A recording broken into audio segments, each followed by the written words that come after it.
Masechet Ketubot Daf Peh He. This entire daf is going to be a whole bunch of stories, legal cases that came up and came before one rabbi or another, and we could see how they ruled on it. So the first one is going to continue a theme of seizing property. If a creditor goes and seizes property from the person that owes him, if the person is alive, but they're both alive, then that is legitimate. If the person who from whom he's seizing property has died, however, according to the Rabbi Akiva, that is invalid because that property now goes to the inheritors, and so the creditor cannot go and seize it. Rabbi Tarfon thought it was okay to seize it. So here's the story. Yemar balchashu havamasik bezuzeh be'ahu gabra. Yemar was owed money by some guy. Shechib v'shabik arba. That guy who owed the money died, and he left a boat. So Yamar says to his an agent, go and grab the boat so that I will use it to pay back the loan that he owes me. Azal tefasa. So the agent goes and grabs the boat. So while he's there, he encounters Rav Papa and Rav Huna, the son of Rav Yoshua. Amrule at tofes lebal cho b'makom shechav le'acherim. And these two rabbis tell the agent, you're holding on to the property of someone who owes money in a case where he also owes to other people. In other words, you are disadvantaging other people by grabbing onto this boat. This guy who died owes money to a lot of people. So while maybe it's legitimate to grab the boat, if you were the only one he owed money to, but by grabbing the boat, you are removing the possibility of other people that he owes to. So you can't just hold on to the boat. So that's what the two rabbis said. So the agent probably thought, okay, these are two great sages, right? They're telling me it's not allowed, so he doesn't. He goes away. And furthermore, to Rabbi Yochanan,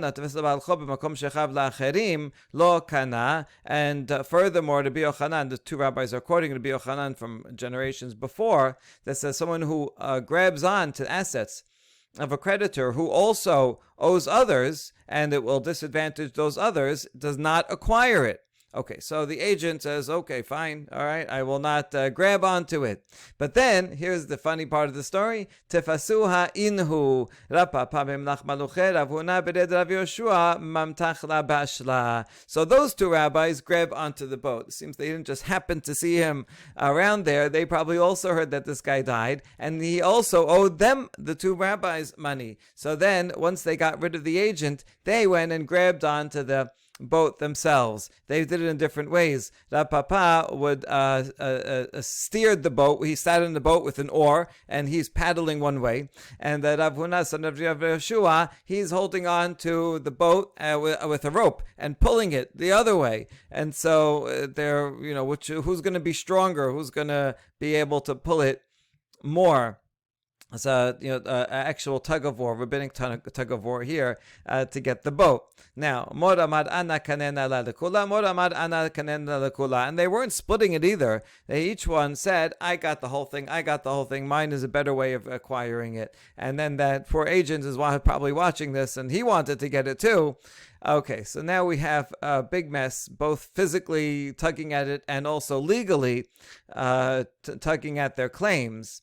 Paga behu Rav Pinchas bar Ameh, amar lehu Rav Ushmoel damre tadvai huvhu sheseburin munachim b'shut harabim.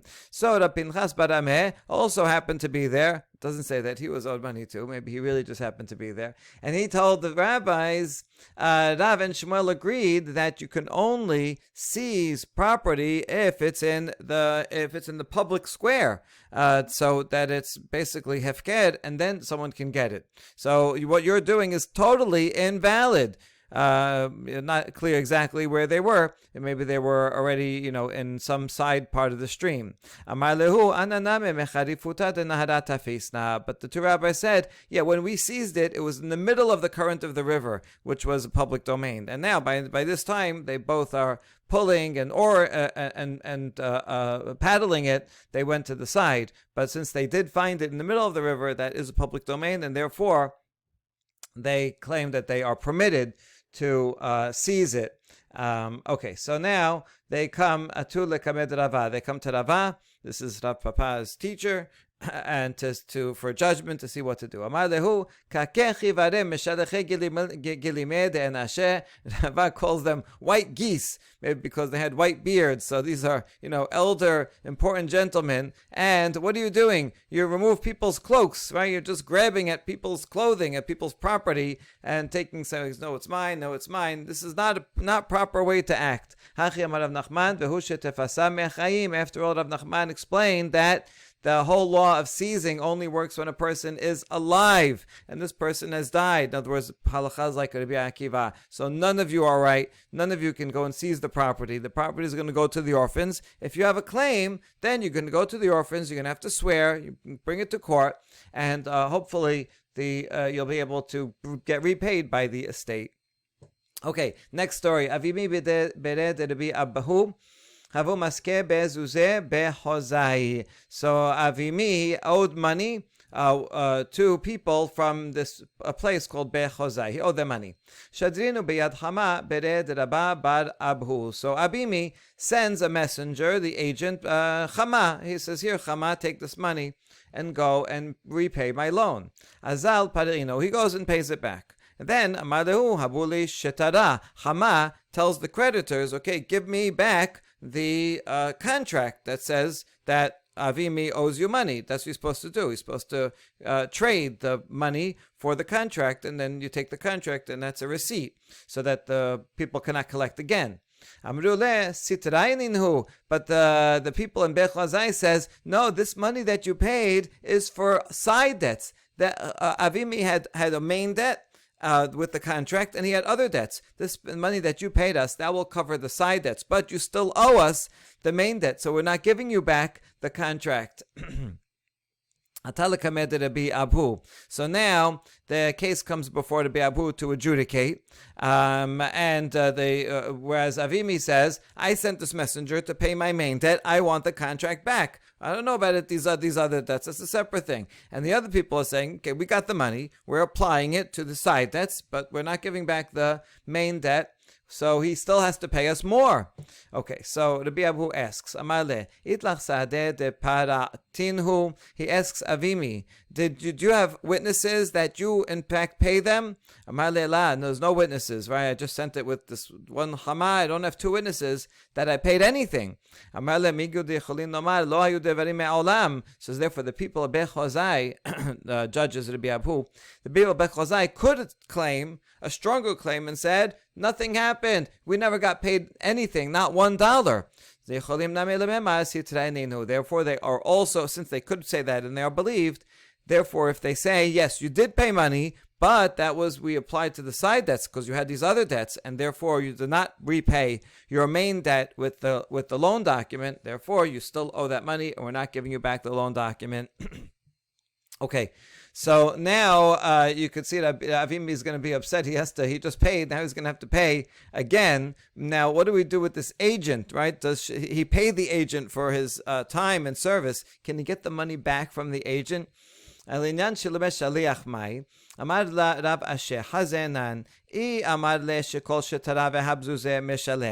see. What exactly were his words? If the sender said, go get the loan document and then give the money, in that case, since he said make sure you demand the loan document first, and this messenger didn't do it, the messenger has to pay his fee back to the one who sent him.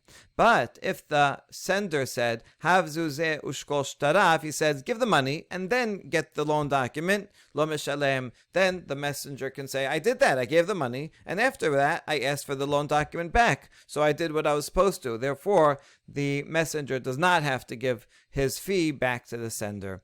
Now, even though we just concluded that, a later layer of the Gemara says velohi, but that's not true. We don't agree with that. Ben kach u ben kach meshalem. No matter what, the sender has to pay. No matter what, the messenger has to pay the money back to the sender. velo la'avuteh, because the sender can say, I sent you to fix something, not to break it, and so you should be able to figure it out on your own. When you send a messenger, you got to send someone who you trust, who's bright, and the messenger has a responsibility to do things that are in the interest of the sender. And so he should make sure to get a loan document. Don't walk out of there without collecting the loan document. Otherwise, now he's out money and he has to pay again. So if the messenger does a bad job, then the messenger doesn't deserve to get paid and he has to give his fee back. Okay, new story. A certain woman who was holding a bag full of documents that was deposited with her. Some guy had a whole bunch of loan documents and he wanted to store it safely, so he gave it to this woman. Can you hold this bag of documents for me? And they'll come pick it up one day. Anyway, the guy died. Atu Yorshim katab le mina. So the son, the inheritors of that guy, came to the woman and said, listen, we know our father had a bag of documents that he deposited with you, so we would like it back. She says, no, I'm not giving it back. He didn't give it to me as a deposit to watch for him. Rather, I seized it from him because he owed me money. So I'm going to keep these loan documents as collateral so that until he pays me the money. So now they're in a disagreement. They come to Rav Nachman for judgment. Amar la. He asks the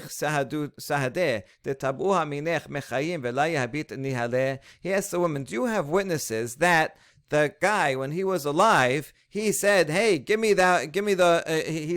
asked for the bag of documents back, and you didn't give it to him, right? If so, that would prove that you actually seized it from him, and you are claiming, right, I'm holding on to this until he pays. But if you don't have witnesses that happened, then we're going to believe the orphans that say that he just gave it to you as a deposit to watch for him. So Amar le la. So she said, no, I don't have witnesses. So he says back, Im ken have tefisa la'achar mita. In that case, when he gave it to you, he gave it to you to hold on to. And now that you decided, oh, I'm not giving it back, that's seizing it after death. We followed Rabbi Akiva that says seizing someone's assets after death is not considered effective, and so therefore he has to give it back. So the orphans win. So this is important halacha. It means that if you see something, you actually have to go to their property or to Reshut Harabim and take it. Whereas if someone gave it to you already, it's already in your house and you're watching it for them, well then you can't there's no way to seize it because it's already in your house. The only way to show that you're seizing it in that case would be if the other party tried to claim it back, get it back from you, and you refuse. So that would be seizing it in their lifetime. So the orphans win. There was a certain woman, a new case, that had to make an oath to avoid payment in the Bet Din of Rava. Okay, so the date's scheduled tomorrow. They're going to come and she's going to vow that she doesn't owe money. But in the meantime, Amrale bat Rav Chisda, the daughter of Rav Chisda, is Rava's wife. That's the judge's wife. Says, Yadana ba techashuda ashibua. I know that woman, and she is not reliable. She makes oaths that are false oaths. Don't believe her. So apecha Rava lishbua ashe kenegda. So Rava took that into his wife's advice into account, and he flipped the responsibility of the oath to the other party, that the other party will have to make a vow that she does owe money, and then she'll have to pay. Since she is not reliable, she has a reputation that she makes false oaths, so Rava flipped it around. Okay, Zimnin, another story. So another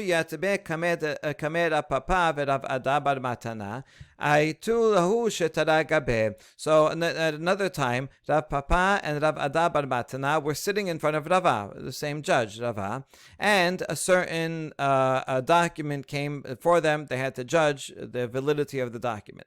Amar le Rav Papa, Yadana be dishtara peri'ahu. Rav Papa, the student of Rava, says, oh, I know this document, I know this case. This is a loan document that's already been repaid. So don't apply it. You should not make the person pay based on on it. Amar le ika inish acharina behadeh demor. Rava asked Rav Papa, do you have someone else that knows your information? Because I need 2 witnesses to invalidate a contract. The contract itself has witnesses on it. Amar le la. Rav Papa says, no, I know it alone. There's nobody else. Amar le afagav deika mod ayed had lav kilumhu. Rava says, even though we have you, Rav Papa, and you're a fine student, fine sage, but one witness is not worth anything. So therefore, I'm going to have to go ahead and apply this loan document anyway, and make the other person pay the person who holds this loan document. Okay, the other student who was sitting there then asks Rava, his teacher, how come you don't treat Rav Papa at least equal? Why don't you treat him the same as you treat your own wife, the daughter of Rav Chisda? Remember in that story, the daughter of Rav Chisda, Rava's wife, said, this woman isn't trustworthy, and he changed his approach. How come over here, he didn't trust her? How come over here, Rav Papa says, don't trust the guy bearing the document. The document is already paid. How come you don't listen to Rav Papa the same way you listen to your wife?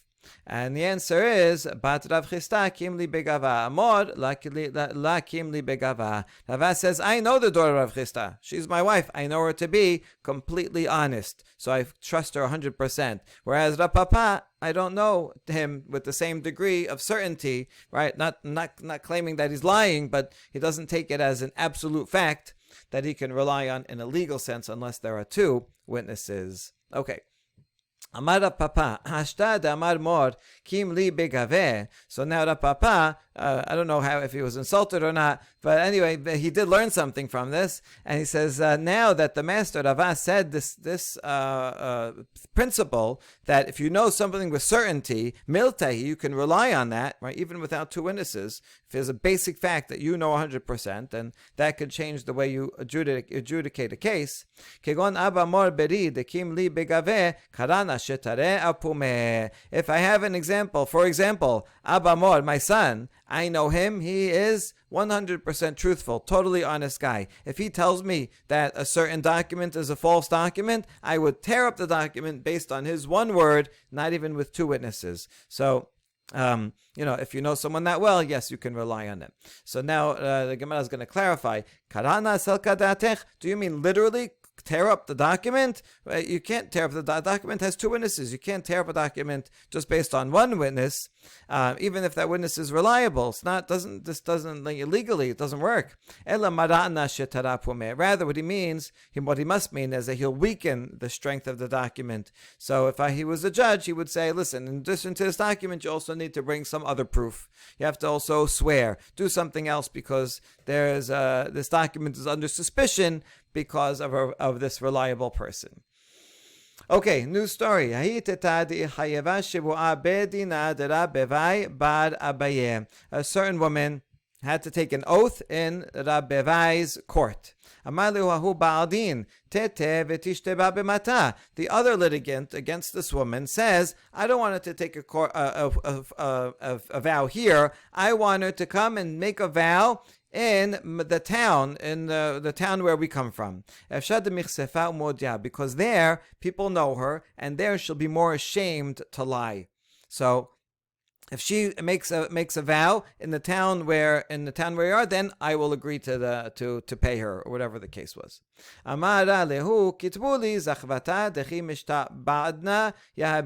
She says, fine, I agree. I will give a vow in the town, in this other place, as long as you Betin right here, write me a document of rights. That when I take the oath, then they will, the betin in the local town will say, okay, took the oath, fine, then you could collect the money, right? I don't want to have to relitigate this whole thing in the local town. You already said that if I make an oath, then I win the case. Write that for me and put it in writing. If I vow, I win the case. So the judge says, yeah, okay, fine, write her the document. We totally agree to that. Amara papi mishum dati tu memula amri tu mile muliata. Rapapi tells Rabbevai an insult. He says, because you came from unfortunate people, you say some unfortunate thing, or you come from a shortened people, maybe it might mean he comes from the house of Eli, who was sentenced to die young. So because you're cut short, you say words that are cut short. This is totally wrong what you said. Ha'amarava, hai asharta de dayane, de mi kateba mikame de nachavu sahade achatimot yadaihu pesula, alma mechazeh kishikra, hachaname mechazeh kishikra.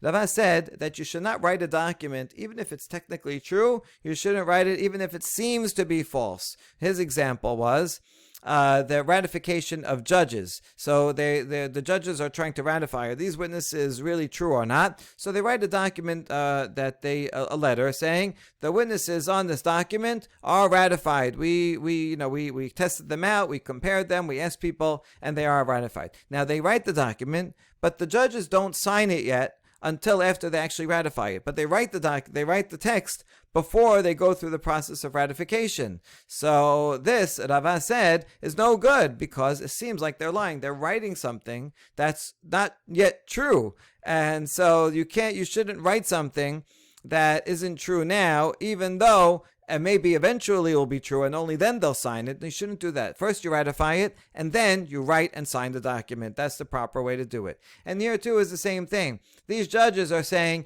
give her the money as long as she gives an oath. So they're already saying that she wins the case, that she's in the right, and then they just add, you have to now go through the process. No, first you have to go through the whole process, and then you can write your judgment. And what they're doing here also looks like an act of falsehood, and therefore the judges should not do that. So that's what Papi says, that they should not have written such a document. Veleta, however, in the end, we say that that's not true. Papi, we don't follow him, and this halakha Rava is not accepted. Mid Rav Nachman, because look at what Rav Nachman said. Damar Rav Nachman, Omer Rabbi Meir. Afilu mesao be'ashpa v'chatamo untano la kasher. Rabbi Meir says if a husband finds a get in the garbage can, and it just happens to have the same name, his name and his wife's name, and he gives it to her, it's valid. So you see that this is something that it looks like it's false, yet it's valid. There are the rabbis who disagree with Rabbi Meir, but they only disagree for a different reason. They disagree because it's a get. When you have a get, according to Chachamim, you have to write it with this man and woman in mind. And you can't just use another document with the same names. But if it was another document, then that was not a get, where you don't need it to be written for the sake of these particular people, then they would agree that it's fine. So you see that Rav Nachman says a document, even though it was pre-written, and now you're reusing or reapplying after the fact, is totally fine. So even though it looks like it's a false document, it's in fact a good document, and you can use it. And therefore, we'll go back and certify that Ababai had a right to tell them to write a letter to saying this woman is right. Right, give her the money as long as she writes it, as long as she gives an oath. So he's kind of prejudging the case before everything actually is examined. That's permitted. Damar Rav Aseh, Amar Rabbi Yochanan, Sheta shelava bo uferao eno chozev velo ve'bo shekevan nimchal shibbuda. And another proof that this is in fact the halacha. Rabbi Yochanan says that a loan document that was paid back, you cannot reuse it and for a new loan, because in the document it'll have a lien, right? When you have a loan with a written document, and there's a lien on the property, but that lien already left once it was paid back from the first time. So then the lien goes away. If you're going to use the same document, then it's going to look like you have a lien on that same property from the date that's written on it, but that is not true. So that's why you can't reuse a loan document. So we learn from here, the only reason why you can't reuse a loan document is because of that lien that was already disappeared, was already forgiven, but now you're going to it will seem from the document that it's reapplied, and that's not true. That's the only reason. But we don't say it's a problem that it looks like a falsehood, right? If it was just for that concern, we would not be concerned. And so you can use a document after the fact Even though it looks like a falsehood, we don't. That's not a problem. All right, so that's the bottom line. Okay, now another case. Hau gabra de afked shav marganita de saire besedine be Rabbi Meyasha bar bere de Rabbi Yehoshua ben Levi. A certain man deposited 7 pearls tied up in a sheet, and he gave it to Rabbi Mesha. To hold for him. Now, Shecheb Rabbi Meyasha vela pekid. Rabbi Meyasha, who's holding these pearls, died and did not give instructions to his household, to his children, where this came from, what these pearls are. So they go into a legal fight. Atula kameh de Rabbi Ameh, and so the two parties go to the Rabbi Ameh. The inheritors say, "This was our father's property. We inherited it. We get these. We get the pearls." Whereas the other man who deposited them, he says, "No, I gave it to him to hold for me. No, I didn't give it to him as a gift, and I want them back." So what do we do? Rabbi Meir says, Amar lehu, Hada diadana bed Rabbi Meyasha bar bered Rabbi Hoshea ben Levi de la Amid. First of all, Rabbi Meir says, I know Rabbi Meyasha, he was not a person of great means, of such wealth, and he would not be able to afford such pearls. So probably it's not his, and you have to give him back. And furthermore, this guy, the depositor, provided distinguishing marks. He says there were 7 of them. They were wrapped up in a sheet in this way. And so therefore it's like someone that loses something. If the other person can provide distinguishing markers, then he can collect it. Okay. Now this law that Rabbi Ameh applied, that you can give it to someone who recognizes the distinguishing markers, who offers those signs, that's only true if that guy is not a regular guest at the home of Rabbi Meyasha, or whoever is holding the items. But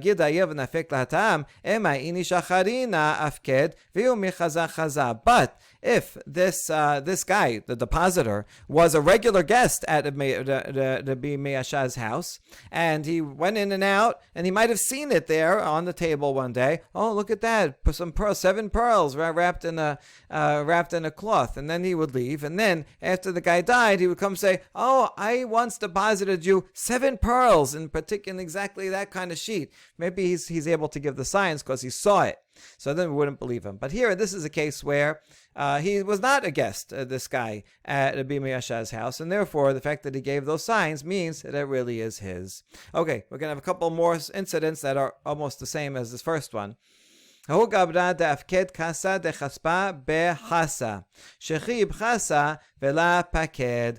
man deposited a silver cup in the house of a person named Hasa.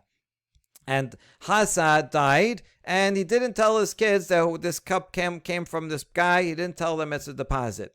And so the kids say, must be ours. Must be Dad bought this cup, so it's ours. Whereas this guy, the depositor, comes and says, no, it's mine, and I asked him to hold it for me. They came to Rav Nachman for judgment. I always wonder if Rav Nachman is judging alone, or should we assume that he is means the head of the Bet Din, and there are other sages with him that are judging it. I'm not sure. Anyway, Amar lehu yadana bechasa de la amid. So Rav Nachman says, I know Chasa. He was not very wealthy, and he would not be able to afford a silver goblet like this. Ve'od ha kayahib simana. And furthermore, the depositor gave a distinguishing sign. He knew what it looked like. Okay, so therefore, he said, the depositor gets it, sorry to the orphans. And the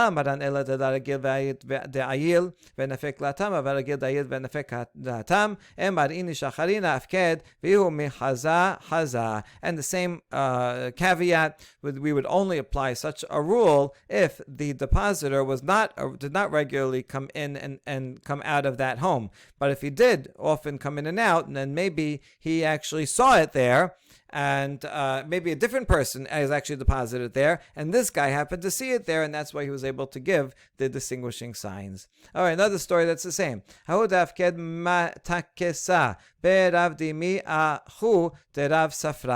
certain man deposited some silk in the house of Rav Dimi, the brother of Rav Safra. Rav Dimi died. Shachev Rav Dimi v'la pakid, and he didn't tell his kids that this silk belongs to this other guy who deposited. So the orphans once again think that it must be ours. We inherit it. Atala came to the Rabbi for judgment. This is consideration number one. I know Rav Dimi is not so wealthy that he would afford such silk. And furthermore, the depositor gave a sign. He described the silk exactly. So therefore it's his. And once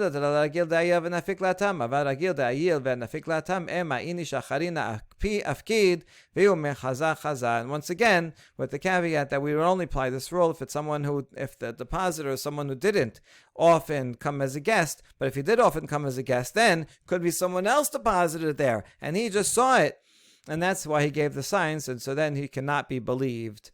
Okay, in other words, just based on one of these considerations, you wouldn't give it to him. For the first consideration, he's not so rich, and therefore it's probably not his. Okay, that does indicate that someone deposited it, but it doesn't necessarily mean that this guy who claimed it deposited it. So only if it's number one, it's not likely that the guy who died owned it, and the other person, he wouldn't have a way to know the signs unless it was his. Only then do we believe it. One last story about someone who died. This time he did give instructions, but his instructions weren't very clear. A person said at his deathbed, my property should go to Tuvia. Shechev, he died. Ata Tuvia. Some guy named Tuvia came. Yeah, I'm Tuvia. I'm gonna. So they give him all the property. Amar Rabbi Yochanan, Hareba Tuvia. Rabbi Yochanan says yes, give it to him. His name is Tuvia. He wanted to give it to Tuvia, so it matches.